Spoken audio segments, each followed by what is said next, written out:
Hello and welcome to Social Media for Humans, the podcast that empowers you to do social differently.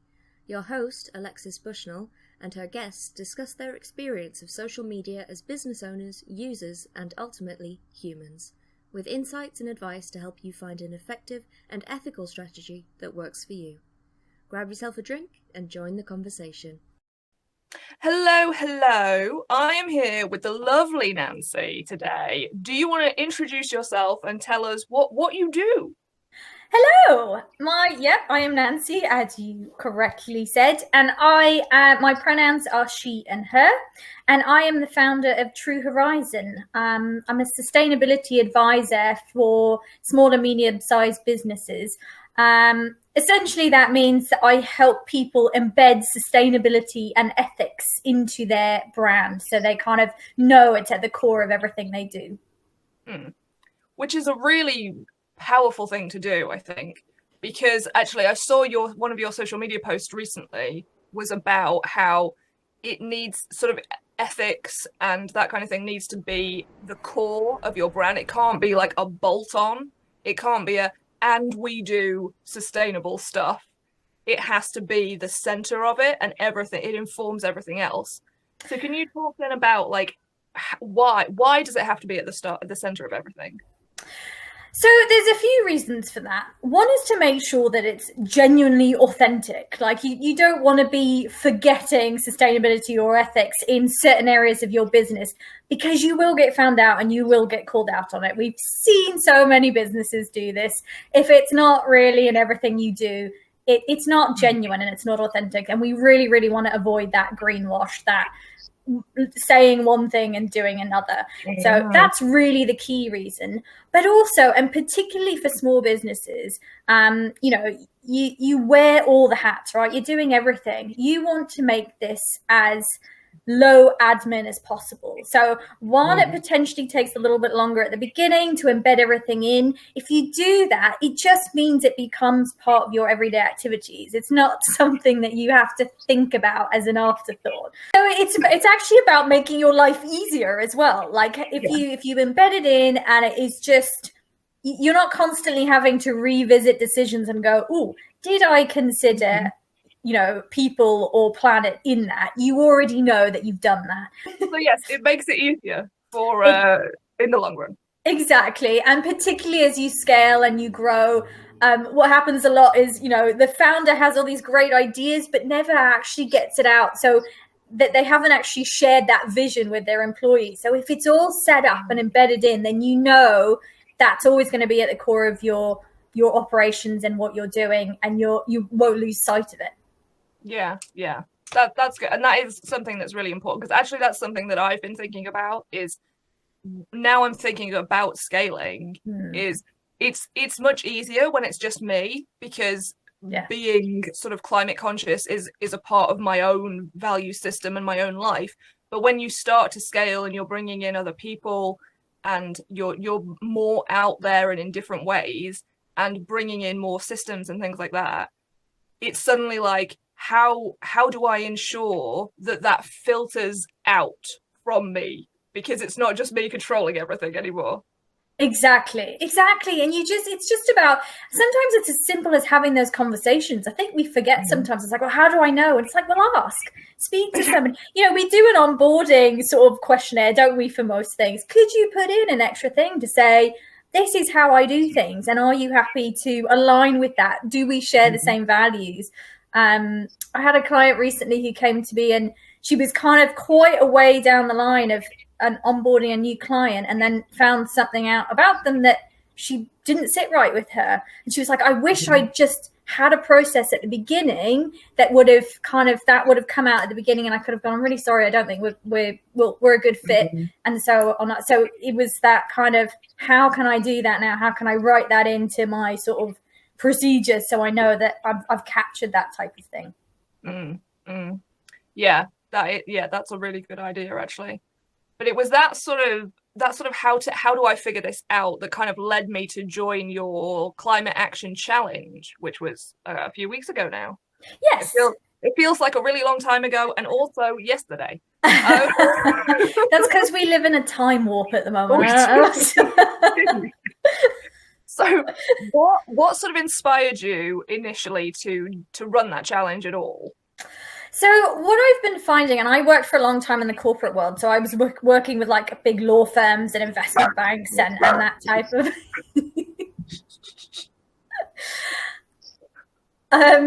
and what I realized is a couple of things. One is that there's just not as much support available for smaller businesses. The big corporates are, captured by all the legislation. They've got in-house teams to do all of this stuff. But as they sort of go down their supply chains, they're working with smaller businesses and they're starting to ask those questions. And for a long time, I think as small businesses, we kind of went, well, my impact's not that big, so I don't really need to worry about it and I'll leave it to the big corporates. Actually, in the UK, and I don't know how this translates outside the UK, but 99.9% of businesses in the UK in 2019 were small and medium sized. So that is a massive amount. So we do have a huge impact. And I think the real opportunity for smaller businesses is to start to share ideas. Like, what are the things you're thinking about? What can we start to do? How can we, because it has to be collective action. We're all in it or we're not having a positive impact. And so because I was starting to get a lot of questions from people, I thought actually to do a challenge, connect people, get them talking and thinking about things like digital footprint and, types of businesses they work, how can they scale with all of that in mind? And even for me, like getting a better understanding of what small businesses are missing from a support perspective was really, really helpful. Yeah. And I found the challenge really helpful too, because the questions, especially sort of early on that you asked to sort of assess like where you're at and because like I consider myself to be doing quite a lot because it's important to me. And it was so shocking at the same time to be like, wow, there's all this stuff that I had not even realized was a thing. Yeah, I know, it's crazy, isn't it? And you just think, I'm pretty sure I'm doing everything I can be. But also, the way we work is changing, and particularly in the last year where we're all working from home. And so all this stuff and the data changes all the time. So it's not everything's constantly changing. So try to keep on top, and our businesses change. So sadly, there is no silver bullet. It is about constantly looking at what you're doing and just having the information to make those better choices. And to have somebody to go to and go, has anybody found an email provider that's ethical or whatever? Because there's not a huge amount of choice at the moment. We all gravitate towards the big ones because that's what we know and we're comfortable with and we're confident in. But the more we can support these smaller businesses to take on the larger corporates, we as consumers are going to have more choice as to who we work with and, how we do all this better. Yeah, definitely. And that was another thing that came up sort of in the group that you were running for the challenge was the amount of different resources that people were sharing. There was obviously the resources that you were sharing, and then it was also everybody's heard of something different. Everybody knows of a different business. And so that sort of collaboration and sharing of resources, like, well, have you tried these people? Have you seen this news? It was really, really helpful. I was floored. I was absolutely floored and really, really encouraged to see everyone just, because everyone has an area that they know really well. And it makes it so much easier if you can go, right, I'm looking at this for my business. Oh, I'm going to go and chat to this person because I know we're on the same page and they're going to help me out with that area. And I can hand it over. So am I right in thinking it was the first challenge you'd run? Yeah, totally. Complete newbie. Didn't know what I was doing at all. It didn't show. Oh, good. I'm glad. How did you find it then? You said you were floored by the response. So how did you find sort of the setup and then the actual challenge itself? I was really nervous to start with because I'd never done anything like that before. And you have that fear that nobody's going to rock up, or worse, one person rocks up and goes, oh, great, this is rubbish. So I spent a bit of time at the beginning actually trying to delve into what their biggest struggles were, so I could kind of gauge it around that. Although interestingly, sometimes what people think their biggest struggles are and what they actually are two different things. So that was interesting to see. But yeah, I guess one of the big things for me was kind of drawing on my existing network. So I know you know Katie as well. I already have people, and it was like, guys, can you help me share this? Can you help me get feedback on how we can do this and really grow it? So that was really, I'm useless at, ask for help. You have a network there, use them and ask them. And, social media is amazing for that. And we forget sometimes I think it's this big, horrible beast, but there's this other side to it that you can really use for good, which is lovely. And that community, particularly if you're sort of a micro business working on your own. Yeah. That is a really important point, because I think everybody can relate to that. If it's the first time you're running that challenge, or it's the first time that you've posted on a certain network or anything like that, there is that fear that there's just going to be tumbleweed. Yeah. And it really can impact how you do the thing, because if you're anticipating nobody showing up, you tend not to put as much into it because you don't think anybody's going to be there. And actually, some of the best social media advice I have ever seen is show up for your audience as if there are millions of people there. It doesn't matter how many people are there. You have to show up in the same way. Yeah, you're right. It's a big mindset thing as well, isn't it? Because you're so right. If your heart's not in it, if you're already telling yourself nobody's showing up, then that's the way you build it, and it kind of then it's likely to fall flat on its face. Yeah, I will say you definitely did not do that. It suddenly appeared that you had thrown your entire self into it, which I think is what inspired so much discussion in the Facebook group. Because your what is the word I'm searching for? Your passion, that's the word. Your passion really showed through in the prompts and the discussions that you were sort of getting involved in. And I think it opens the door for people to then ask more questions and share their own passions and struggles and stuff. So through the actual running of the challenge, how did you find that? Because it was 3 days. Yeah. And it looked pretty intense. From my point of view, like I was quite busy with work at the time, and I was like checking in at 11 at night, like, oh no, I haven't done this test. Look at all these comments I haven't seen. So it must have been pretty wild for you. Yes, it was definitely. I have you can set your phone to tell you how much you're on social media, and the following week it was like, you use your phone this much more, and I'm like, yeah, I did, but just this week, and that was okay. It was a good course. I was worried about that as well. I'm like, oh my god, what if I miss something? But actually it was actually all right, and I probably 3 days was a good amount of time. I see people do like 10 days, and I'm like, I just don't know how you can. It's a lot of time and effort that goes into it. But because everyone was so engaged and so much information was shared, it was really enjoyable. And I wasn't sure how I was going to feel about it. I wasn't sure whether it would feel more like a chore. But yeah, I really enjoyed it, and I really enjoyed connecting. And I learned stuff as well. People posted stuff that I hadn't necessarily seen before. So, and I think that's the point with sort of sustainability and ethics. The goalposts are changing all the time. As communities change, as things change. So there's always going to be more to learn, and to kind of recognize that I'm never going to be that font of all information, and to know that I need to keep learning as well and stay on top of it. Yeah. So it was really was good. That kind of brings me on to a sticky question, I suppose, that you ran the challenge mainly in a Facebook group. Yes. Facebook is possibly not the most ethical of companies.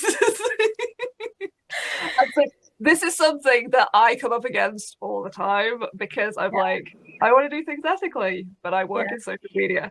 So how did you what was the thought process behind, like, I'm going to run this sustainability challenge on Facebook? Yeah. So, the social media platforms that people are on are the big, your LinkedIn, your Facebook, your Instagram. what the difficulty is, you want a platform that people recognize and know how to use. They don't want to be learning as well as doing a challenge. They don't want to have to learn a new thing as well. And I honestly, I hope the algorithms don't hear this, but I can't stand Facebook. I don't like Facebook at all. I don't generally do a lot on it, but actually it for that sort of engagement side of things, it is really good. And it's an easy way. And also, as a small business, it doesn't cost me anything to host on a face. And, budgets do, I'd love to say I do everything with purely sustainability and ethics in mind. I do have budgets that I have to work to, and I can only have a positive impact if I build that in and I am conscious of my budgets. Also, on the flip side of that, there was a positive impact to be had out of that. And I'm not saying that you can always scrub out what you're doing over here by doing something good over here. That's not at all what I'm saying. But sometimes you have to use what's available to you. And I think for us as consumers, the more we push back, the more we ask for more from the people that we buy from and work with, the more availability there will be for other things. There is no silver bullet. We will have an impact, and we will have a negative impact in some ways. The thing we need to do is to educate ourselves and collaborate and share so that we can make better choices more of the time. And that's all that anybody can do. Yeah. And I think that's sort of where I come at it from as well. Because every time I sort of see a heart-centered business owner be like, I'm not using Facebook anymore, I think, I get it, I do. But for me, my attitude is more sort of like, if the users, including business owners, have the power to change how the platform works. And you can't do it if you're not on it. And so the way I teach social media is with that in mind. Yeah. Like, you don't have to do what everybody else is doing if it's unethical and you disagree with it. You can do it differently and succeed anyway, and therefore shift what people believe they have to do. Because I do think a lot of the social media side of it, and the clickbait and the engagement bait and the purposefully divisive posts and false information and all of this, people, it's risen because people have seen that it works. They see that it increases their reach and their engagement, and it drives people to their website, and it gets people sharing and talking about stuff. And so people then, who are smaller businesses, look at that and they're like, that is the only way I can do that. And it's not true. And the more people who realize that and instead share like positive stories and just focus on sharing factual information and encouraging people, and this is something that I'm big on as well, is like encouraging people to not share and not engage with stuff that you don't want more of. Because that's a big issue. So just constantly sort of reminding people, like, only engage with the stuff that you actually want to see more of, because that's cash now, basically. If you feed it, if you pay for it with likes and comments and stuff, you are saying, give me more of that. You're so right. You're really right. Yeah. And I think that's sort of the power of, again, like coming back to your challenge and the stuff that you post on social media, is that you are proving that posting about information about climate change, factual information, helpful resources, sharing out other people, and just sharing like honest stuff is actually a way to grow a social media presence and to run a successful challenge. And I think the more people we have doing that, the more people will not feel the need to, especially smaller businesses, won't feel the need to buy into the sort of clickbaity, yucky, awful side of social media.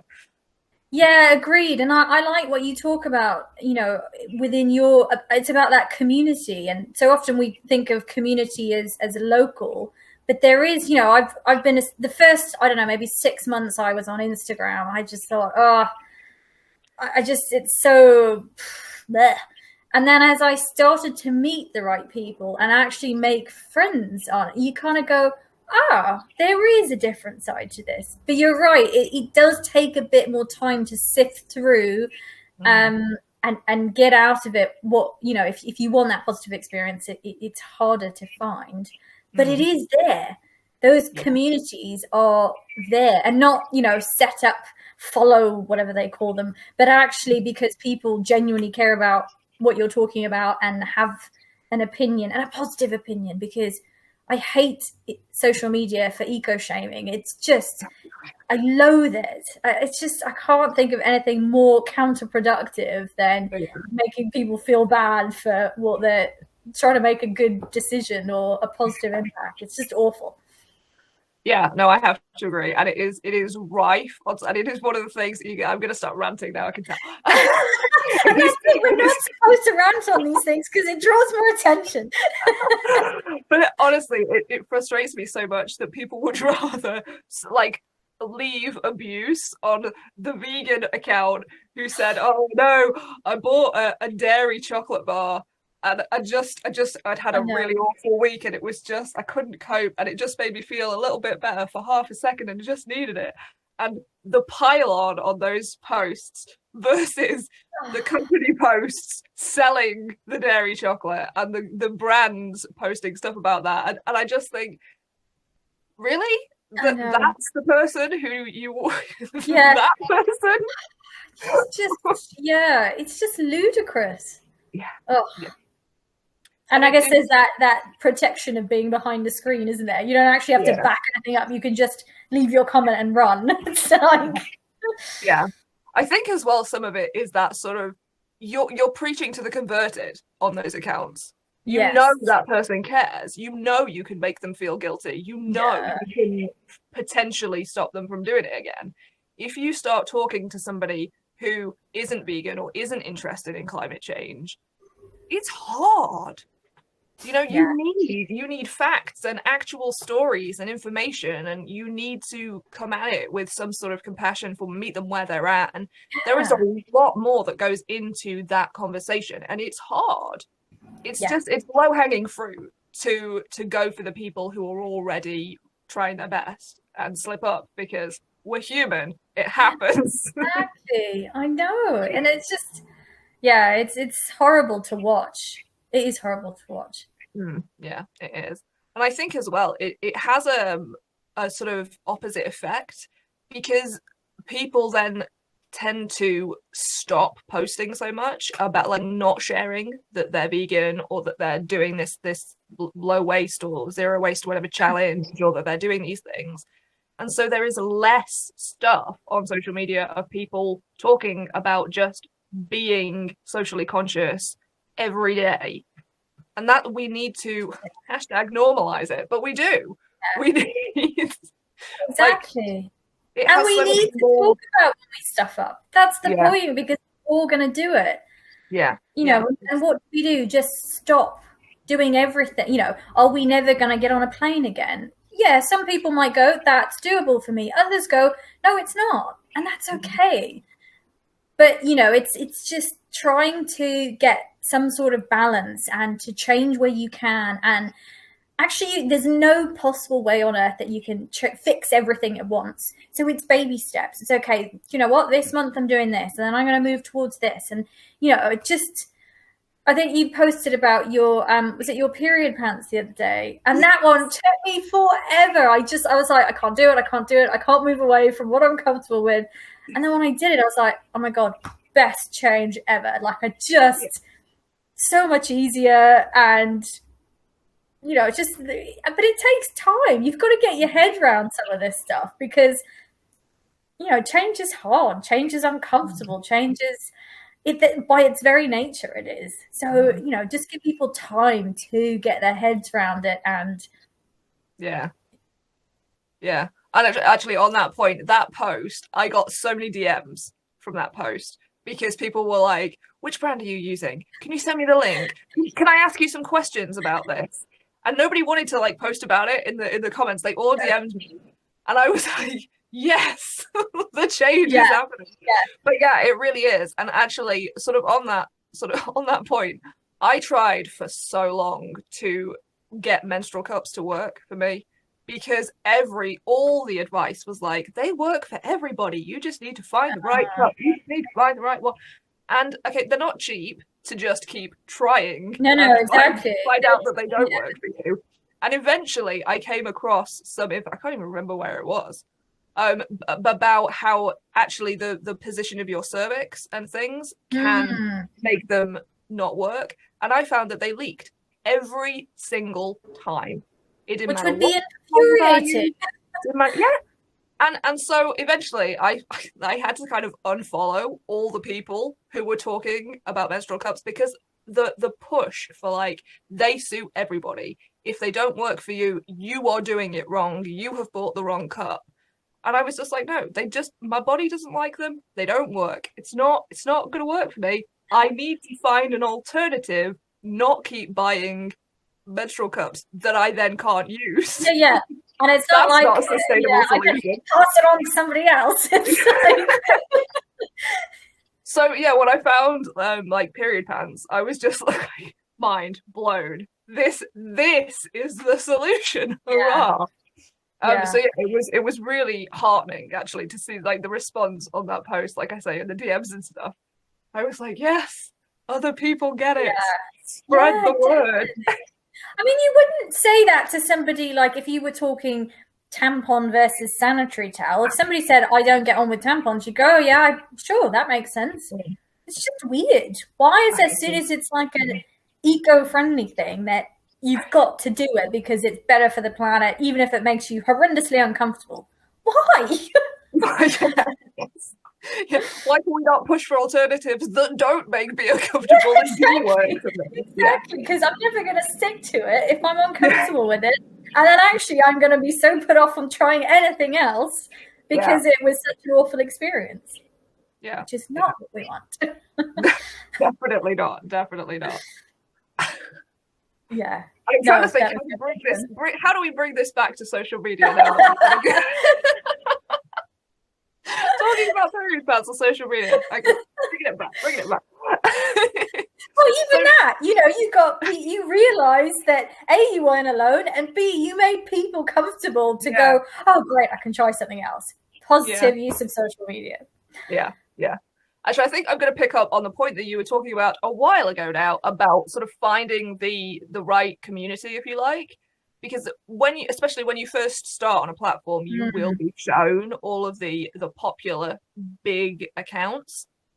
What I have found is that once you find one person, suddenly there is this whole other world opens up.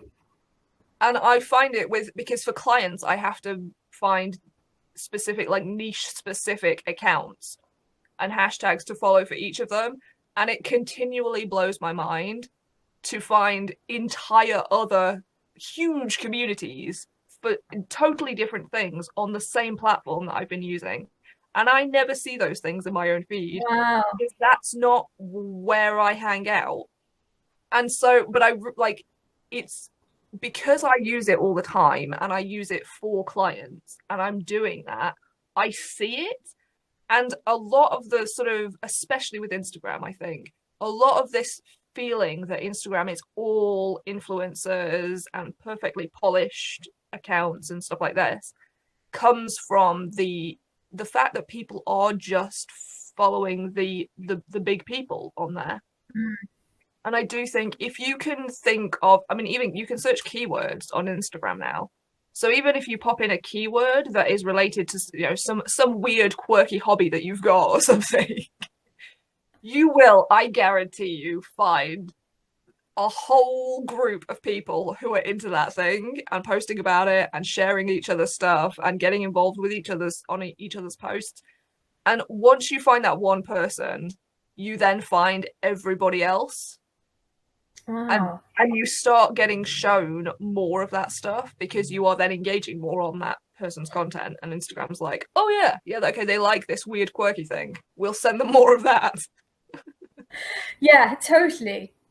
I mean, hashtags are still a little bit, I have limited brain span to hashtags and then I get a bit overwhelmed. So yeah, it even just because you're right, you're like, well, I'm going to put in the obvious stuff, sustainability, ethics, whatever. But of course that's going to have multi-million you know, you're hardly going to be able to niche into that.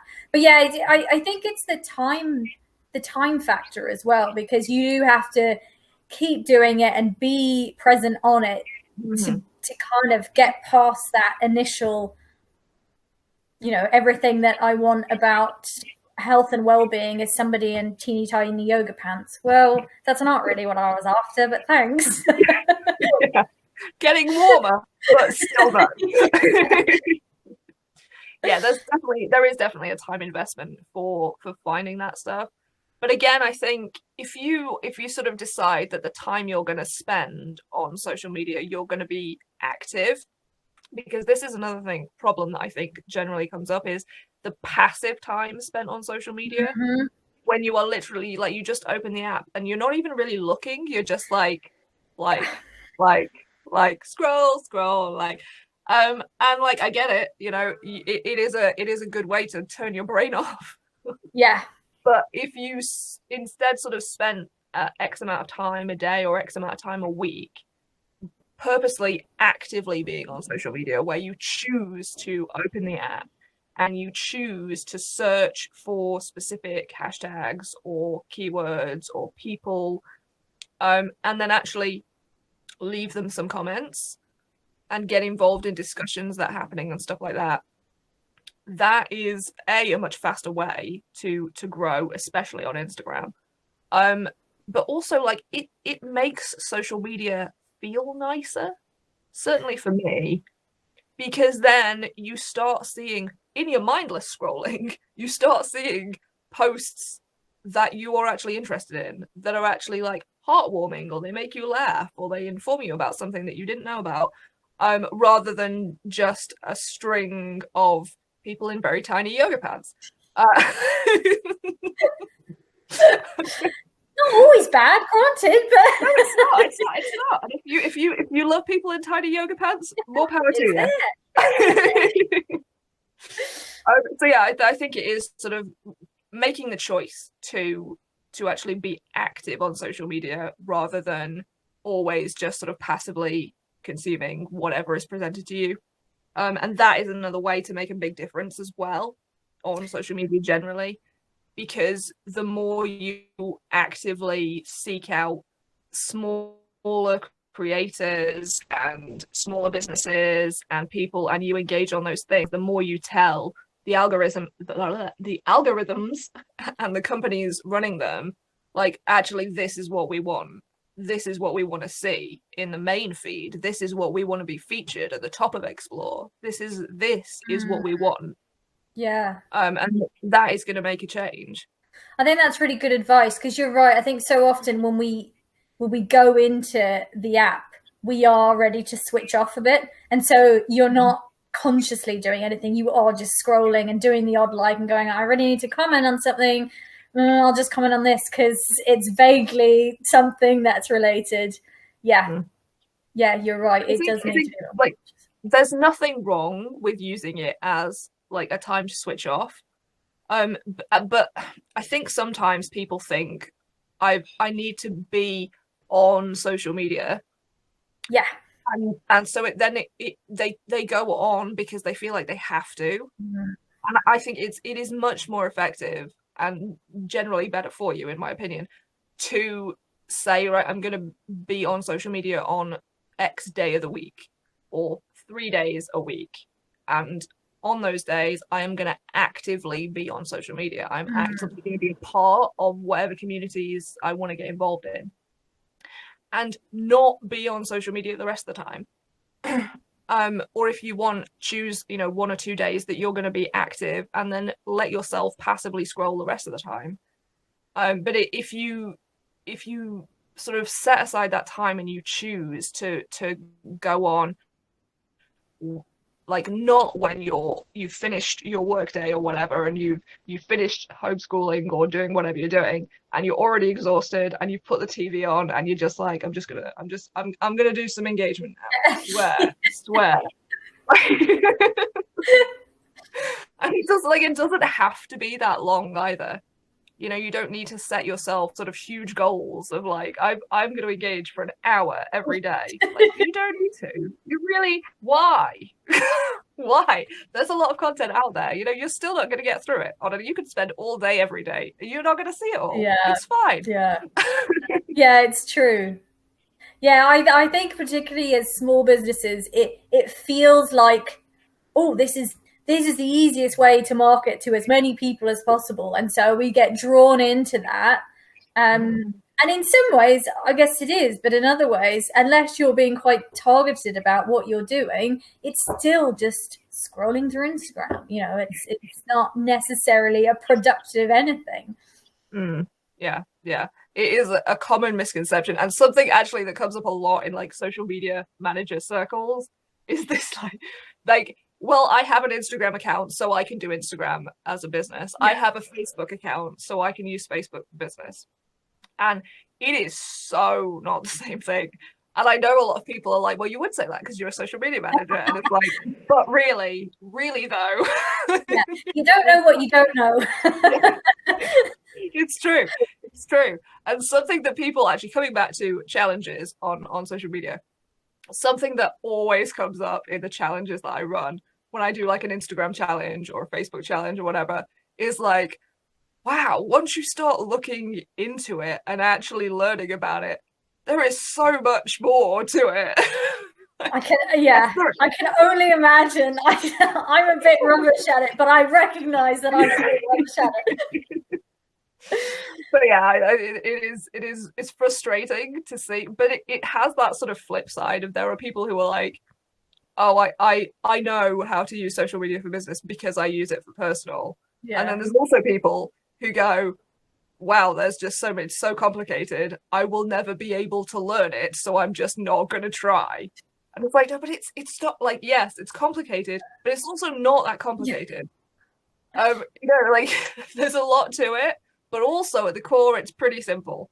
So it's this weird sort of balance, I guess. Yeah. I guess it must be partly just knowing where to find the information, and also as things continue to change, where can I actually understand how that impacts me personally? Because it's all this, the algorithm seems like some techie geek in a tiny little cupboard just out there to catch us all out. Honestly, the misinformation about the algorithm, especially on Instagram, drives me like that must be in the top 5 of my pet peeves. Really, it's so frustrating because it puts people off and people get stressed out, and then people will post the endlessly frustrating posts about the algorithm is only showing me to X amount of people, the algorithm is repressing me, the algorithm is doing this, that, and the other. Please make sure you like and share and comment on this post so that we keep getting shown to people. No. Oh, it frustrates me. And it's like, oh no, look, it's fine. Okay, the algorithm doesn't hate you. But the problem is that the alternative is that either your content isn't great, or your hashtag research maybe isn't great, or your captions are not great, and your call to actions aren't great. So the alternative is, I don't know what I'm doing. Yeah. And it is so much easier and less stressful to go, it's the algorithm. Everybody else says it's the algorithm. So let's blame the algorithm and not change anything. And I'm just sat there like, oh, but it could be so much better. Look, you could just change this and this and this, and you would be doing really well. It'd be amazing. Oh. Do you think that people perhaps, they have a fluke? Because I know certainly from my perspective, I'll post something and get so much engagement randomly, and I think, wow, that's not the one I expected. And then you go, oh, I must have aligned with the algorithm on that day, or whatever it is. And then if it kind of has a dip, and then people posting on their stories, oh, is anyone getting less engagement today or whatever? So it feels like that's what everyone says and that's what everyone does. So it must be true. I think what people forget is that they talk about the algorithm and they don't consider external factors. Like during the first lockdown, time on social media shot up. So engagement shot up and reach shot up because there were more people scrolling more, seeing more things. They wanted to escape into social media. And then as that sort of died down, reach went down because people were Zoom fatigue and stressed out and trying to homeschool and totally overwhelmed. And they just wanted a break from social media and screens. Inundated with bad news. Exactly. And you see it generally, like if you like around sort of holidays, summer reach tends to go down. Winter holidays, reach tends to go up. Sales tend to go up. And it naturally fluctuates. Like around the elections, that will have an impact because people are looking at different things, and either people are seeking out information on that and sharing information on that, or whatever news is going on. If there's a big news story and they're not interested in you trying to sell something or talking about this other thing. Yeah. And people forget to consider those things. And there are so many other factors that on the algorithm just hates you. And the other thing is when people get those successful posts that they're like, yes, I did it. I got all the engagement. Hooray. And I'm like, yes, that's amazing. Now, please look at your stats and see what you did differently. Like what? Yes, we know you agree. Very good. You have to look at your stats and go, right, why did that do well? And it might have been a fluke. It might have been that it was a day that tons of people happened to be online and they were all thinking about that thing that you posted about, and the stars aligned. But it might have been that you used a specific set of hashtags that hit just the right group of people. It might have been the way you phrased the caption. It might have been that you used a different type of photo, a different style of image or a video or something like that. It might have been that you were also on stories, or you went live, or you were interviewed by somebody else, and so their people came to see you. Yeah, right. It could be so many other things, and this is like why I'm always like, you need to check your stats. You need to check your stats because then you can see what the trend is, and you can be like, oh right, if I post photos of this specific thing, they generally do quite well for reach. So if I want to reach more people, then maybe that's what I should post more of. If I use this call to action, I get more comments. So if I want comments, I should use that style of call to action. And you have to pay attention to your own stats, which is another thing that frustrates me about generic social media advice is like, you need to post at this time. You need to say this in the caption. You need to use this guy. Like, no. You need to post what your audience wants, and your stats will tell you that. So if you go and look at like which posts have done really well and see what common thread like connects them, there generally is something. And like, this is where I say like it's complex, but it's also pretty simple. At the core, you're putting out what other people want, what the people you want to work with or you want to speak to or your community want.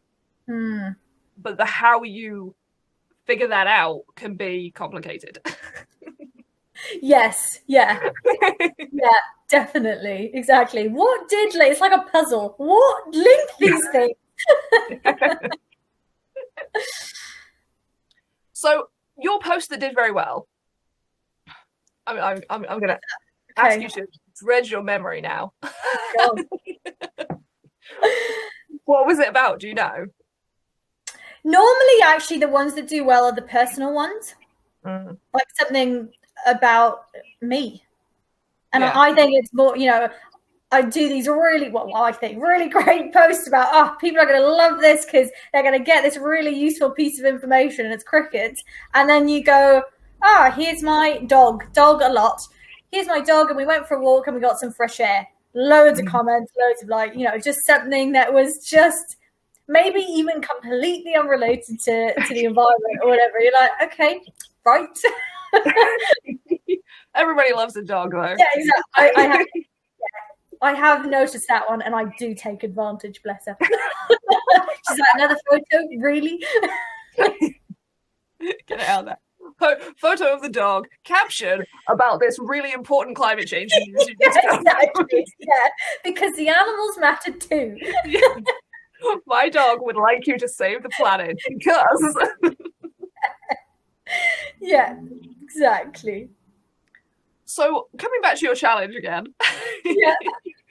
what did you learn from it, from doing the challenge itself?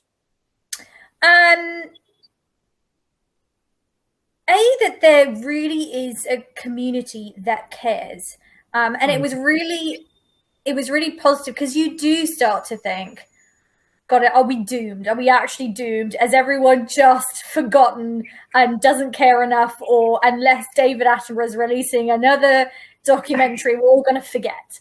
But that's not true. And I do get asked a lot, do you think it's genuine? And yeah, I do. I think there's a lot of people and those numbers are growing. But we've got to provide as much opportunity for people to feel that, because otherwise you get sucked into that depression of, I can't do this alone and nobody else seems to care. So for me, it was really recognizing that providing a space where people can share and feel not judged and can connect is really important. And you know, it wasn't actually, you know, a lot, obviously as a business, a lot of what we do is about making sales, but that wasn't really the bit that stuck with me. It was that connection and providing that space, and actually the really lovely messages and things I've got from people going, I found that really useful. And all of a sudden you go, ultimately, isn't that what we're trying to do every day on social media, to provide something useful and to connect people and to connect with other people? You know, it's that is where it becomes a very different platform. And yes, you might get sales out of that, but ultimately, you know, if you're looking for clients who align with you, then yeah, it kind of happens naturally, but it's not the primary purpose of what you were setting out to do. Yeah. And I think that sort of taps into a key point of, like, social media is a lot about brand building and brand awareness, more so than it is about sales. Like, you can absolutely convert to sales from that, but the core really has to be about building that community and making sure that your branding is clear and who you are is clear and what you do and why you do it and what your values are and all of that kind of thing. Because, like, that's it's partly what people are buying into is you and why you do it. And I think a lot of people forget about that, and they think, oh, well, I'll hop on social media and post about this thing I'm selling and everyone will buy it. But you need to establish yourself first and be like, this is who I am, this is what I stand for, before that's going to happen, really. Yeah. And I think in some ways that's even more true when you're working with small businesses. The big corporates perhaps do want a rap sheet of, oh, I can see you've worked with so-and-so who's similar to us, or, you know, you have X number of years. And so coming from the corporate world, it has been a real shift for me to go, I'm not talking to those people anymore. I'm talking to, you know, like we're having a conversation here. This is what I care about. This is what, you know, I'm ultimately trying to do. And you're right. And it's taken a long time. And I still creep back into, I read something back and go, God, that sounds so corporate. And it's not what I was trying to say at all. But yeah, it is that recognition of, it's not what you're selling, it's you and your values and what you stand for, and whether people want to be a part of that. And also that not everybody does. And that's okay. Yeah. Well, I think that's an excellent point to end on. It is, because it is absolutely okay if not everybody wants to work with you, because you're not for everybody. Yeah, definitely. So do you want to say, if people would like to work with you, do you want to tell us where they could find you and what you're offering and all that kind of thing? Yeah, so website, and I'll provide, I think I'm going to give all of this to you. So mainly I'm on Instagram and LinkedIn. As I said, don't love Facebook unless I'm doing a challenge, but then you'll probably still hear about that on Instagram or LinkedIn. But yeah, I've got a website, but ultimately I work with businesses who, mainly service-based actually, but who just recognize that there's a better way to do business. But they just need a bit of help to get there. How can I really make this authentic and built in? And where do I start? And that's the essence of what I do. Like, other bits come into it, like, do you want to get certified or do you want to do this? But ultimately, that's it. That belief that my business can have a positive impact. How do I do that? Yeah. And on Instagram, you are Nancy_True Horizon. Correct, yes. I've just checked. But I will put all of your links in the show notes so people can come and find you. It has been very lovely to talk to you. Oh, likewise. Very I can't believe that hour's gone so quick. If you want more regular reminders to find your own way to use social media, follow Alexis on your social platform of choice. All the links will be in the show notes. Until next time, be a human.